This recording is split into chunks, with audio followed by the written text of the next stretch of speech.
Welcome to Common Realities on Mental Health, hosted by Dr. Hallie Harper.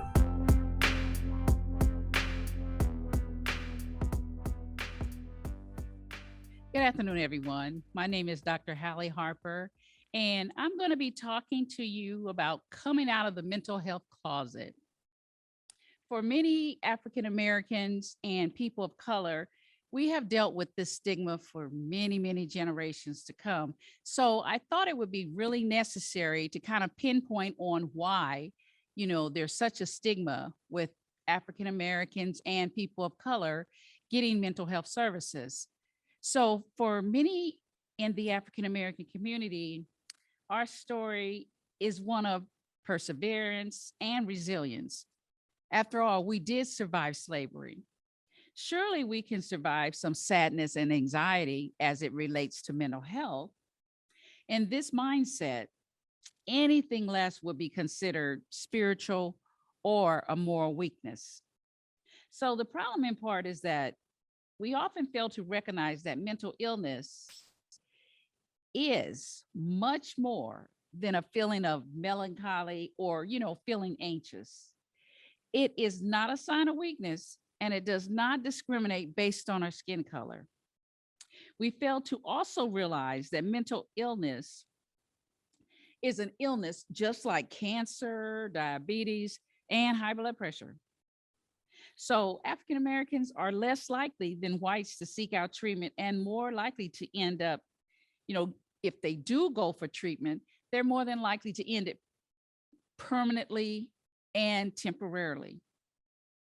On the other hand, this is due in part to long held beliefs related to a stigma of openness and help seeking, which can make African Americans and people of color hesitant to reach out.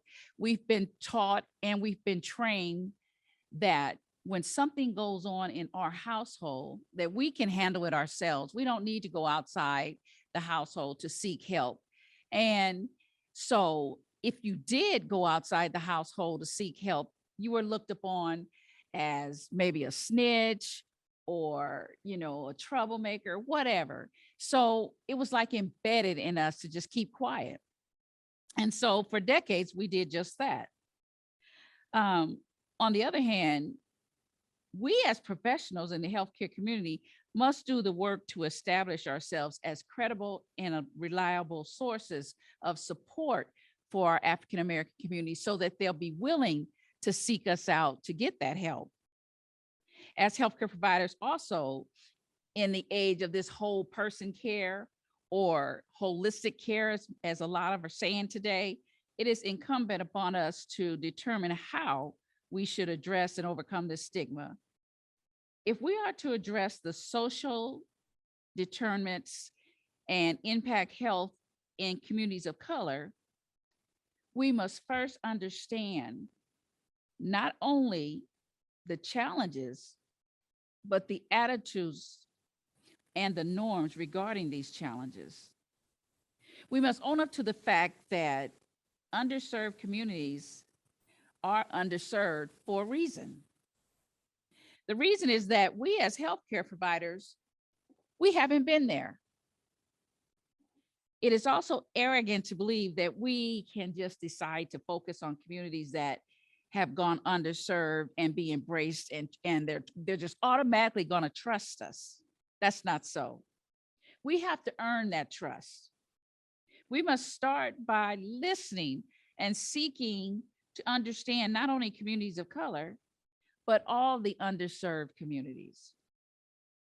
And when we don't do that, we miss out on giving them the proper information, the proper health care, and also the resources that they need. We must own up to the fact that the underserved communities have been underserved for many, many, many decades. And the only way we're going to touch on those communities, again, like I said, keep this in mind, is we've got to establish that trust. We've got to let them know that we are understanding, that they're not alone. They can depend on us. And by doing that, that's just a start. And we must keep doing that as we go along. We must also change the narrative from a conversation about mental illness to a conversation about mental wellness. Mental health is, after all, more than depression, anxiety, or bipolar disorder. It is your overall emotional and mental well being, including both positive and negative environments or elements that make up this. Communities of color are no different than any other community in that everyone wants to live a healthy life physically, mentally, spiritually, and emotionally. The challenge for community of colors and healthcare providers alike is defining what a healthy community looks like through the stigma of historical adversity, which includes race based discrimination, exclusion from health, education, social, and economical resources. It is only by working together collaboratively and fully engaged partners that we can overcome the challenge. Now, let me just throw in here an article that I read about the racial impacts of COVID-19. The COVID-19 crisis is hurting all our communities, but not equally. The data would allow us to document the pandemic's uneven toll rigorously and incomplete and only now emerging. And it's already clear that communities of color, including children, once again are at the forefront of vulnerability. We've gathered and are updating regularly news links that begin to tell the story of the impact of COVID-19 on Black, Indigenous, and people of color and other racialized communities. These communities have been sounding the alarm about the vulnerabilities imposed on them by systematic bigotry and neglect for a very, very long time.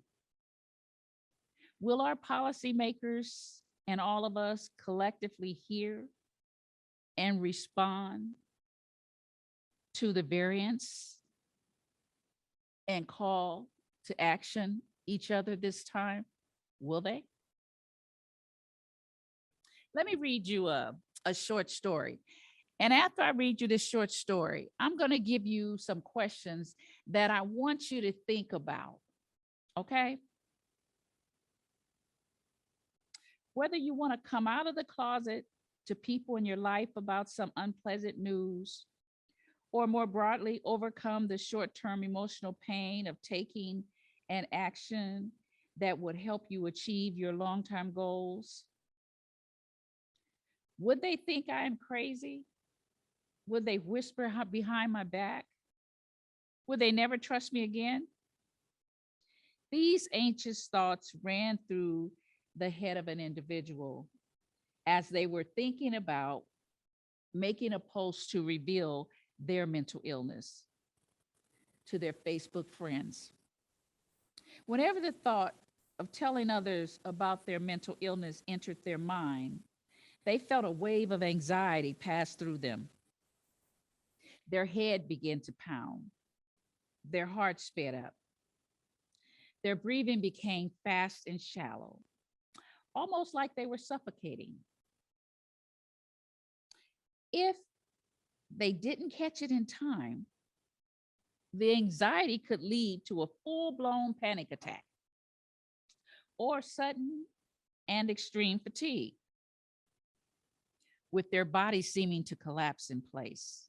That's not a pretty picture when you're thinking about if you want to tell someone that you have mental illness, but you don't know if that individual is going to accept what you're saying or classify you as crazy or whatever.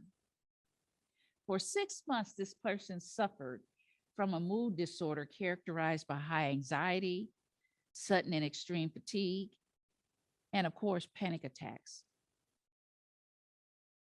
I really wanted to share this with you because this is a genuine and authentic person.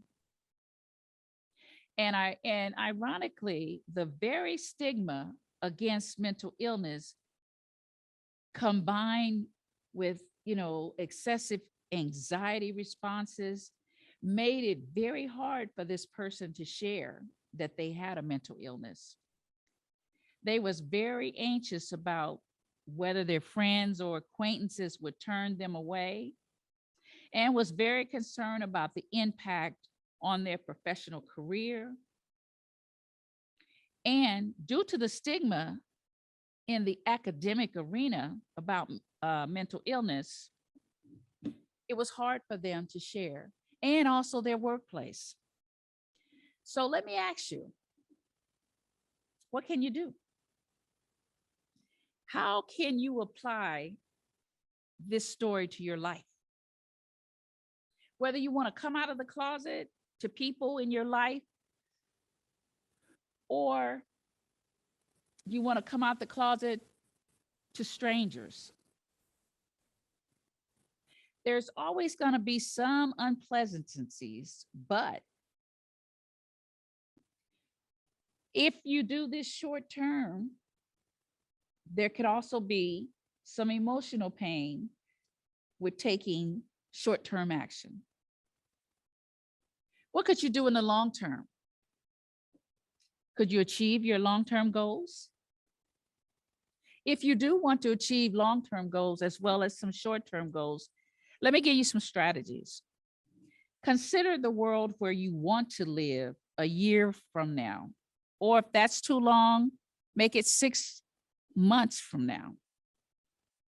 What would the world look like if you take the action? What would it look like if you did not take the action? And I'm talking about coming out of the closet, talking about your mental illness.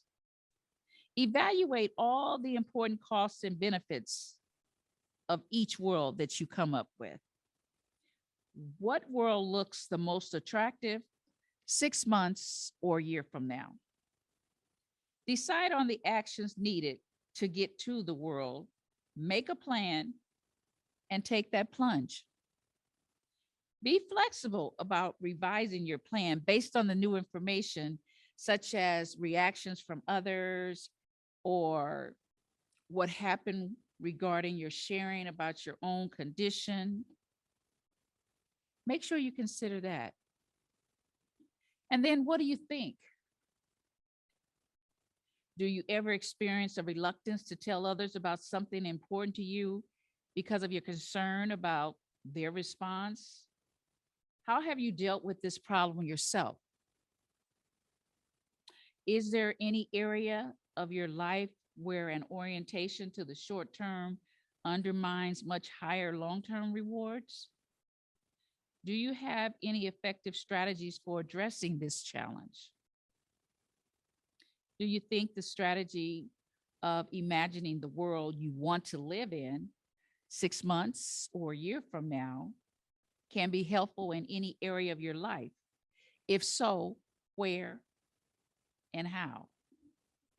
In conclusion, quoted by an African-American female doctor named Afa Manan, she stated that this is how to build trust. You have to be present. You have to be involved.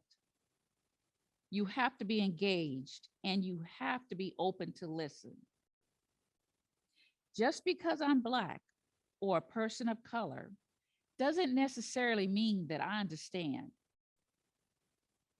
It's not a given that I can relate to the plot of every Black person or person of color, but my presence, my sincerity should allow people to open up and ask the questions that need to be asked as it relates to coming out of the closet with mental health. I am Dr. Hallie Harper, and you can always catch me at 2 p.m. on the first Wednesday of every month.